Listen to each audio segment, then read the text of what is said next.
Bonjour Nadine Morano. Bonjour. Que vous inspire l'élimination de Cécile Duflot au premier tour des primaires écolos?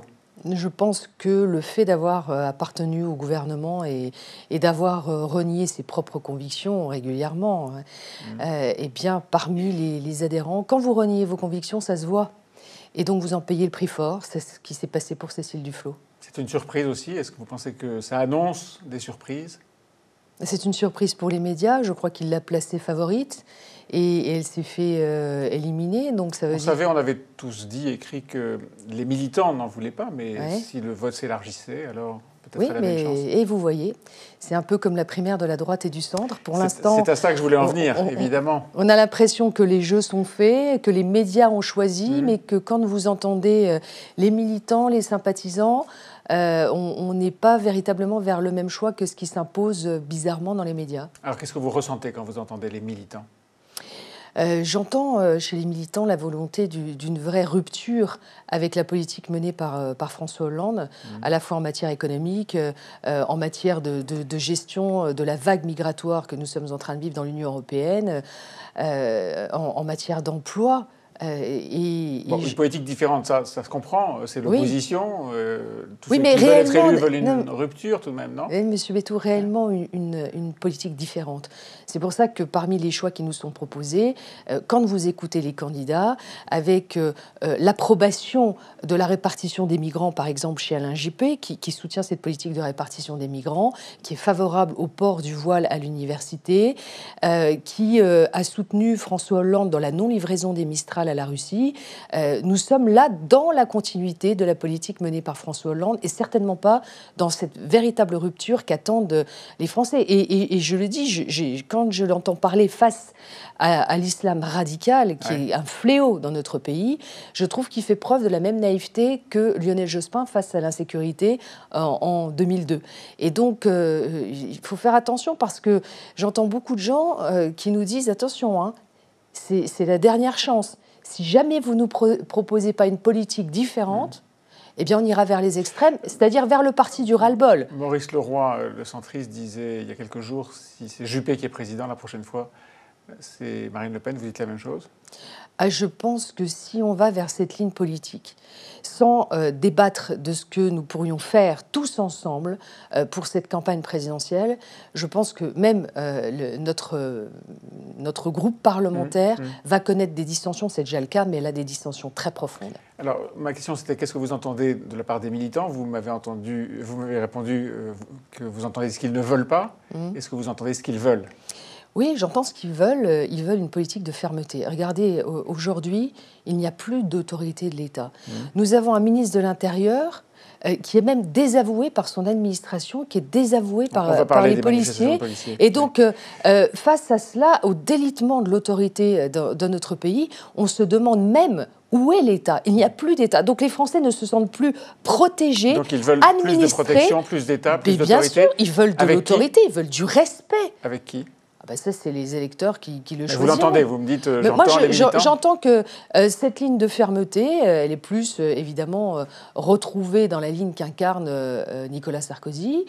S'agissant de la politique étrangère, ou même de l'expérience qui a été la sienne, et de la solidité aussi qui est la sienne, je pense que François Fillon pourrait être, non pas ce qui est décrit dans les médias, le quatrième homme. Je pense que... Il semble qu'il soit passé en troisième position désormais, mais en tout cas... Oui, mais nous verrons, il faut laisser les électeurs choisir. Et moi, je ne resterai pas hors du débat et je défendrai la ligne politique qui a toujours été la mienne, notamment face à cette question qui mine notre pays, au-delà de l'économie. Quand est-ce que vous défendrez? Mais je le fais. Oui, je vous le faites aujourd'hui, mais quand est-ce que vous prendrez parti pour l'un ou pour l'autre? Je prendrai position au soir du premier tour. Entre les deux tours, donc on comprend que si Alain Juppé fait partie des deux finalistes, je ne le ce ne sera pas pour lui. Non, c'est une certitude. Bon, ben voilà, comme ça les choses commencent à s'éclairer. Comment est-ce qu'on fait pour faire rentrer les policiers dans leur commissariat? Vous savez, quand les policiers sont insultés, agressés, on leur jette des cocktails Molotov. Mais pire que ça, Monsieur Bétou, il y a un policier qui a été assassiné chez lui avec sa compagne devant son enfant. Quand ils sont pas soutenus et que la réponse de la justice est d'une faiblesse telle que ce sont les voyous qui aujourd'hui font les fanfarons dans les rues, quand vous voyez pire que ça, les ordres stupides qui sont donnés à la police, j'ai eu à le vivre face à Rachid Nekaz devant le centre des impôts. Il faut raconter l'histoire, vous êtes allé vous opposer à un homme d'affaires algérien qui paye des amendes à la place des femmes voilées lorsqu'elles sont verbalisées sur la rue. Déjà, j'ai demandé par le biais d'une pétition son expulsion du territoire national. Il est de nationalité algérienne, il l'a renié, il a renoncé, il a rejeté sa nationalité française. Et donc, il vient malgré tout sur notre territoire pour payer les amendes des femmes qui portent le voile intégral de manière illégale. Donc vous avez essayé de vous y opposer. Il a annoncé qu'il viendrait à Toul directement payer une amende chez moi. Donc, j'y suis allée, je lui ai expliqué que ce qu'il faisait, c'était un détournement de la loi et un appel à la violation de la loi. Et la police vous a demandé de vous écarter. La police, à 5 minutes de la fermeture du centre des impôts, m'a écarté pour escorter un ennemi de la France à l'intérieur du centre des impôts. Mais pire que ça, monsieur Bétou, le lundi, là, il y a donc 3 jours, il est allé dans la ville de Bernard Cazeneuve, ministre de l'Intérieur, payer une amende d'une femme qui a été verbalisée 48 fois. Il a déjà dépensé 230 000 € et il est entré avec 4 policiers qui l'ont regardé et qui ont été impuissants à laisser rentrer le gouvernement a commencé à réagir parce qu'effectivement, il y avait une faille incroyable et a fait adopter un projet de loi, ou en tout cas un amendement à une loi qui était en train d'être discuté pour essayer de fermer cette faille dans la loi, effectivement. Donc, au moins ça, vous aurez réussi à l'obtenir. Oui, mais au bout de combien de temps? Et puis, vous savez, je ne pense pas que cette faille soit vraiment fermée. Non, parce que, en fait, dans cet amendement qui a été adopté au Sénat, à l'initiative de Bernard Cazeneuve, c'est-à-dire que quelqu'un qui rend publiquement, qui va payer... Quelqu'un ne peut pas faire métier de payer les amendes pour les autres. Mais je reviens sur ma question. Comment est-ce que vous les faites rentrer? Vous m'avez expliqué tout ce qui ne va pas dans la police. Comment est-ce que vous faites pour que les policiers rentrent dans leur commissariat et arrêtent de manifester? Arrêtent de manifester en comprenant leur désarroi. Ils sont épuisés, ils n'en peuvent plus. On est en ce moment en état d'urgence. Ça fait des mois et des mois que toute cette situation dure. Et quand ils font leur métier de policier, de l'autre côté, la réponse pénale ne suit pas. Donc tant qu'il n'y aura pas un gouvernement... C'est un problème avec les magistrats?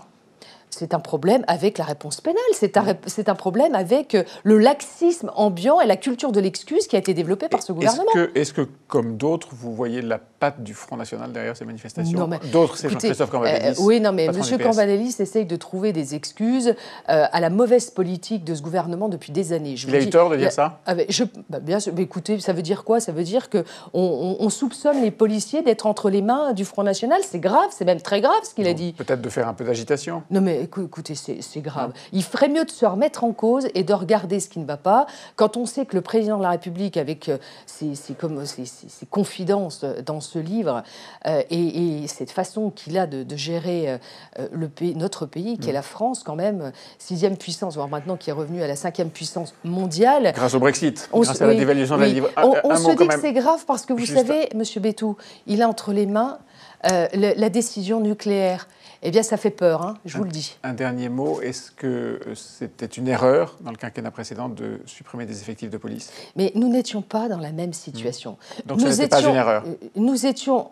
C'est pas la question de savoir si c'était une erreur, puisqu'on ne peut pas comparer ce qui n'est pas comparable. Nous n'étions pas dans cette situation. Nous étions dans une politique de réduction des déficits publics. Il y avait donc la RGPP et...